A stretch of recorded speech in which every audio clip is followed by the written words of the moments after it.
So, the good old drone. They come in many different variations. So, something like the Mini 4 Pro with the RC2 controller, with the extra batteries and everything like that in the bag and all that sort of stuff is about 700 or 800 quid. Where this Temu one, £14 or 18 quid or something like that, which I don't actually know how we fly it. But yeah, the quality in products is quite different. So yeah, you do get what you pay for. The build quality of this is immense compared to this pile of crap, but yeah, it is what it is. I mean, for a bit of fun, we may try and get it off the ground in a second, but we'll see. To huge drones, you know, military use them now, to sort of 15-inch blades with big cameras on the bottom, doing amazing stuff. And you've got the FPV drones as well, which are crazy. You know, Red Bull made one, didn't they, that do over 200 miles an hour, I think, which is mad. Something like the Mini 4 Pro can do about 36 miles an hour. It's very much more a smooth platform compared to an FPV drone. Basically, if you let go of the throttle, it falls out of the sky. These automatically hover. The FPV drones are much quicker, much shorter life in battery. This could fly for 35 minutes. I think an FPV drone doing some cool stuff is about 5 minutes. And yeah, they are what they are. They are pretty cool. And the vision and the view you can get from these things compared to, you know, just a cameraman on the ground, you know, this gives you a completely different perspective on life, really, and it's fantastic. I absolutely love mine. And I've just looked on this one. I've flown close to 400 kilometres already with this Mini 4 Pro, and it suddenly racks up. You know, and with the anti-crash sensors built in, there are actually cameras as well, so you can actually look out with them when you're hovering. So you can look left, look right, obviously out with the main camera as well. You know, 120 metre height limit, which is the legal thing. I mean, I've flown this one about 1,300 metres, I think, just about. No issues whatsoever. Obviously, you've got to keep a plain, clear view of sight, line of sight, so you can kind of see what's going on, which I flew across the marshes the other day, 800 metres. You can see there's nothing there, you know, not going to hit anything, and there's no people, there's no nothing. You know, so you've got to be relatively safe. And I think clear line of sight is up to about a mile. So 1,600 metres with a clear view is classed as being safe, I believe. It's difficult. Lots of probably other people probably think different, but to be fair, I rarely fly more than about 200 metres away, just on a general thing, because I'm generally flying in an area that is local to where I'm stood. So I'll do some flying down the beach or something like that, you know, or over some nice land or whatever like that, and I can see exactly where I am, see exactly what's going on. The bigger drones, the FPV drones and everything like that, you do need spotters, I think, you know, just to make sure that you aren't going to crash into anything. And, you know, because once they get above this sort of size, safety does come into play quite a lot. You know, these weighs 250 grams, this weighs about 150, I reckon. But the big ones could weigh, I don't know, you know, loads, many kilos. You know, the military drones as such could, you know, weigh as much as a car.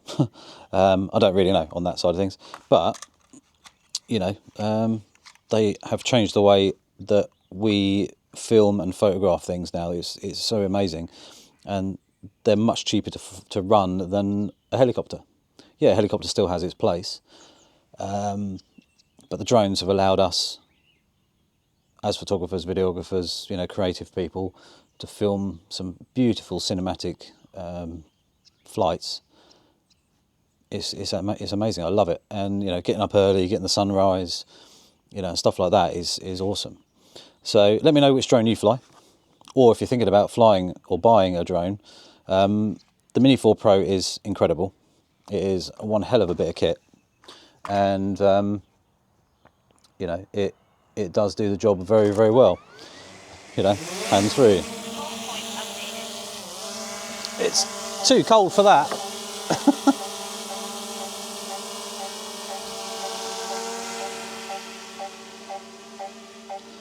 And it's actually quite quiet, considering, you know, at the moment we're just hovering behind me, as you can see. And, you know,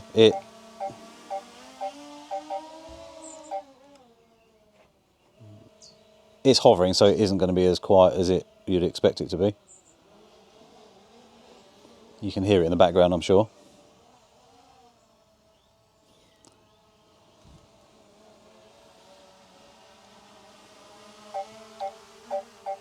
It is pretty cool though.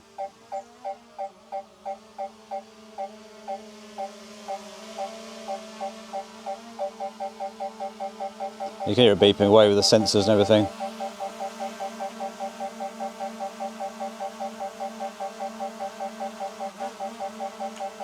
And basically, it won't fly any close to me. It's using those sensors. And yeah, that is it. Landing. And has auto takeoff.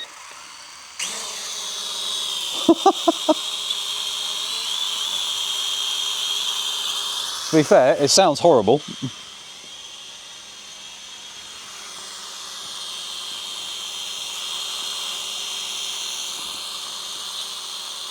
I mean, it's crap. Somehow, it's actually quite easy to fly.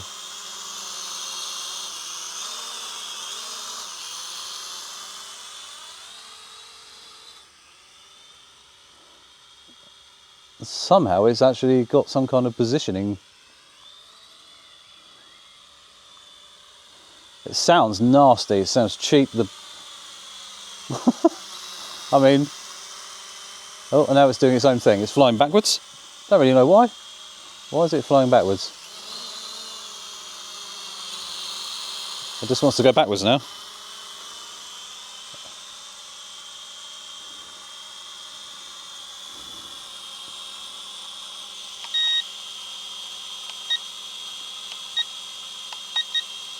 Don't know what the buttons do.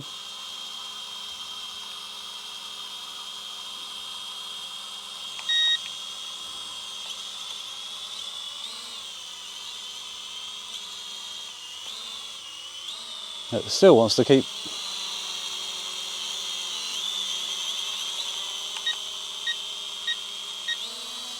Whoa! Okay, it does flippy shit.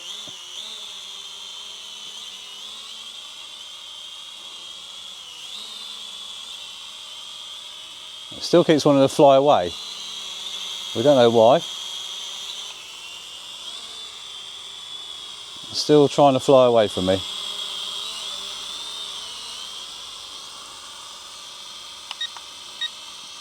You see this?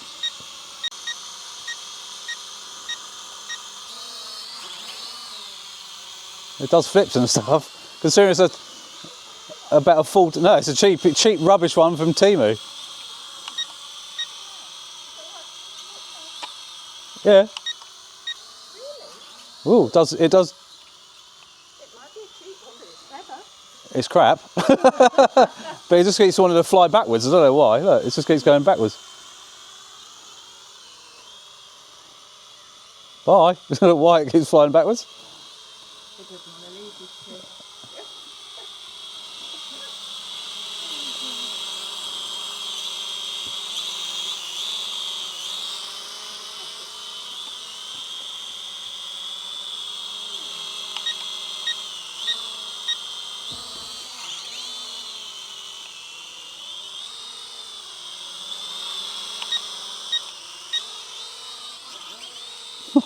That's going to crash. Ah. Actually, the battery life on this, considering it's about 14 quid or something.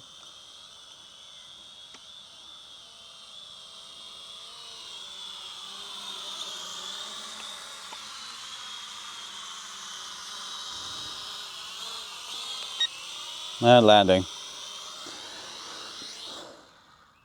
Whoa. actually we didn't crash it, which was highly amusing. Have to look into that and why it keeps wanting to fly away. The difference between the Mini 4 Pro and that is huge. But to be fair, that was quite amusing. And the fact it does flips. Mini 4 Pro doesn't do flips. Yeah, there's other buttons here on there as well. Not really sure. 1, 2 and 3. So maybe you can change the stick orientation or something. Yeah, that's quite amusing. But yeah, huge drones, big drones, little drones. They all have their own place. Obviously, anything under the 249 gram marker, you don't need a license. You just have to be registered. Commercially, you have to be insured and all that sort of stuff. But you know, as a hobby, you just have to be registered. Do the little general knowledge little exam or whatever, and pass that, and then you're good to go. Yeah, it's definitely changed. I mean, I've flown. I think the Phantom came out in 2012, I believe. The original DJI Phantom, which has had two big skis on the bottom. That was my first drone. And they scared me a little bit when they first came out because they weren't that great. I mean, they were great, but you had to buy a camera to stick on the bottom of it. There was no gimbals, there was no nothing. And you had to spend a lot of money to get a camera, a GoPro, for example, and a gimbal, and a transmitter, to give you a feed to your screen, and you know it costs a lot of money. So I never actually bothered with that. I just did it by eye. Had one flyaway, which was the Phantom. It flew off, accelerated hard, and buggered off into a tree. Didn't kill itself, luckily. It just broke a propeller and a couple other bits. So I replaced those parts and then sold it. I thought, no, not having that anymore. And then the Air 2 came out eventually, which I then had, and that was fantastic. That was really, really cool, and that was a really good drone. But now we're up to the Mini 4 Pro, which is, you know, I guess industry leading small drone. I mean, it's fantastic.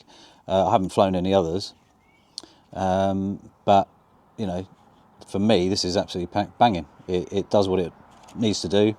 It's very good to fly. The tracking works very well. Don't really use the tracking very often. I am more of a manual flyer. I quite often like to fly it and do exactly what I want it to do.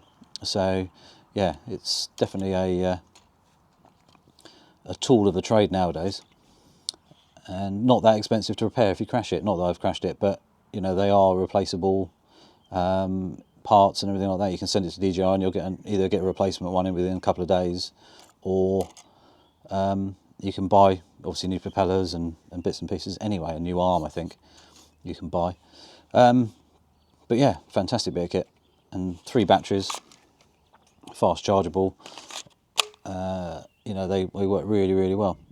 So you can get out and do a job within 1 battery, quite often maybe 2, but at least you've got 3 or 4 or 5 or 6, depending on how many you need. But I've got 3, which seems to be quite adequate for most things. So, but drones literally are the coolest thing. They just give us such a different view on life. You know, it's fantastic. I just love it. You know, then once you get the bug, you know, would I like the higher end drones? I probably would if I could be asked to do the A2 license, but also then you're getting into big money. These are almost disposable. You know, it wouldn't really bother me 100% if I had to buy another one. You know, if I did crash it and I had to spend out and buy another one or lose it, it's not financially changing. It's not going to be, you know, it's not a £13,000 drone, for example, or a £2,000 drone or anything like that. That would sort of change your ways slightly, wouldn't it, if you did lose it or smash it up badly. But these are well made, but not that expensive to replace or repair. So, you know, they do their job very, very well and are highly affordable and efficient. So yeah, they are really, really quite cool. Obviously, there are ones with better cameras out there with actual aperture control. This doesn't, so you rely on ND filters, etc., to control your exposure a lot compared to the ones that actually have aperture control, which does make a huge difference. But then you're spending a lot more money. But for me, it's just the joy of flying them. There's something just fun and trying to capture something like a sunset, or flying across a flat bit of water, or near a waterfall, or following a car, stuff like that through some twisty bends and things like that. It's just awesome. It does work brilliantly for some of the stuff.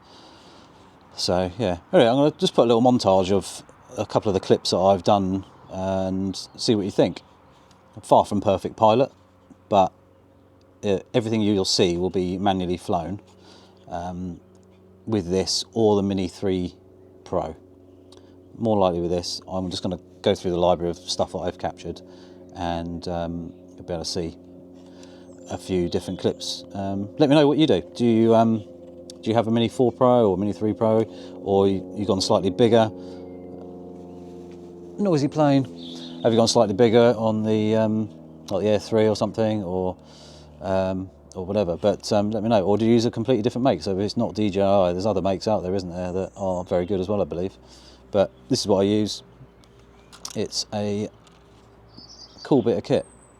The thing I landed on the grass over there is from Temu. Don't bother buying it. It is hilarious. I bought it just for a giggle, and yeah, it just sounds nasty. Even though it was doing flips and stuff, which is quite cool. But it was just trying to fly away backwards all the time, and I don't know why. But yeah, anyway. Anyway, here is the little montage. So when I fly the drone, it's all about, for me, trying to be pretty cinematic and trying to keep things as smooth as possible, not being too aggressive with the throttles and steering and everything like that, and just try and make something look interesting and also look super smooth and just pleasing to the eye. As you can see there, when I speed it up, it's a little bit jerky, but that is me correcting. But obviously where it's been sped up, it's a bit more obvious than when it's being hand flown like it is here. Yeah, and obviously you can do things like that, speed up, slow down. Trying to keep symmetry, slight right angles to things, different, circular motion, go a bit closer, stuff like that you can do, which kind of makes it look interesting. Speed up, slowing down. I mean, looking straight down is quite cool, because it gives us a view that we would never normally see, which is just really quite cool. When you've got motion like the waves and things crashing in, it's just quite cool. The mist over the forest there, and then looking into the sun, it's just a big blanket of fog and mist. Kite surfer. This is actually the Mini 4 Pro in a 31-mile-an-hour wind, which was pushing my luck really, but it flew it, and the footage is still super stable. I would never normally do this, but I just thought, well, that'd be right. Over the edge of a cliff, that was a big brave one, because you just think, shit, if that falls out the sky now, I've lost it forever. But obviously drones are used for search and rescue, and other things as well, so they are very, very useful for certain things. Little advert type bit of footage here, and just showing off local area, car dealership kind of thing. And when it snowed, it was just quite picturesque, and the sun going down. This one here is this building was knocked down, I believe, and then rebuilt similar to what it was, kind of castle looking, with the sun going down over the cliffs there. It just looked really kind of not England, even though it is in England, and just quite picturesque and just really quite nice. So capturing stuff like that, getting into places like this, which is an old Second World War barracks, and I wouldn't really want to go in there because it looks quite dangerous with all the walls and everything are they're not supported anymore, so they are kind of, being pushed by plants and trees and stuff growing in there now. So it is a bit iffy, but the fact that I can fly over, fly down quite close, and actually have a look at some of the cool old buildings there, which I think should be recorded because it's a bit of history. They've just been left to fall apart. This is in France, and flying down a 750-meter long driveway tree tunnel with a Porsche going underneath. Did scare the crap out of the Porsche driver, believe it or not. He wasn't expecting it. And then flying the drone in the dark. That was one of the biggest scary things I've ever done. And it's once you've done it, and the Mini 4 Pro's got a night mode, which is kind of cool, and as you can see here, it does look good. This is my friend's wedding, and the firework display, and I just about got the drone up as it started. Whilst no GPS or anti-avoidance or anything going, I literally just took off into the sky, into the darkness, and kind of knew roughly where the trees were, height-wise. And once it got going, it was fine because I could see the trees. But stuff like that, you have to be really quite careful of because you don't know if it's power lines, the trees, for example, other buildings and things like that. You've got to take into consideration. Obviously, I was there all day, so I could see exactly where the tree line was and everything, which you can see there in the distance here in the daytime. So there we go. Shooting lovely properties, it's one of those cool things that you can really give a place like this anyway a really grand feel to it. And then I thought, oh, sunflower field in the distance, let's fly over there. And by the way, I am actually stood by the sunflower field, or just to the left. You can see my car, the white dot on the left there. So I'd actually flown over and back, and then across the sunflower field, which was also massive, as you can see. This one here, an observatory. It's just really cool. It's being left abandoned, but it's kind of James Bondy kind of feel to it, the building and everything like that, and because it's grey, and I've desaturated it a little bit. These were flown by my friend Ben, who's a FPV pilot. Bloody amazing. He's just done some for my car, which you'll see shortly. So go and follow him on Instagram and check out his website and all the other bits and pieces that he does. But he's fantastic. And these guys here were doing longboarding down, I think that's what you call it, down the hill here, up on Beachy Head. Pretty mad to see, and he offered to just to fly down with them. So yeah, another different view. And then here's one clip, a little bit of an edit of sort of an ongoing filming, editing of sort of long-term ownership of my car. Is what I'm working on at the moment. But yeah, he's just waiting for me to turn up, and then banks round with me. The only problem with this shot was a rubbish bin truck comes down through the bends as we were going up. So it kind of ruined the shot. We did this constantly for about 3 hours, different angles, different things like this. So, but it does look cool. There's the truck ruining the shot, but there you go. It's usable. So drones, they are incredible, and it's an amazing time to be alive at the end of the day because the technology we have now is nuts. Let me know what you think below. Please click the subscribe button, little notification bell again, and yeah, and I shall see you soon for another video.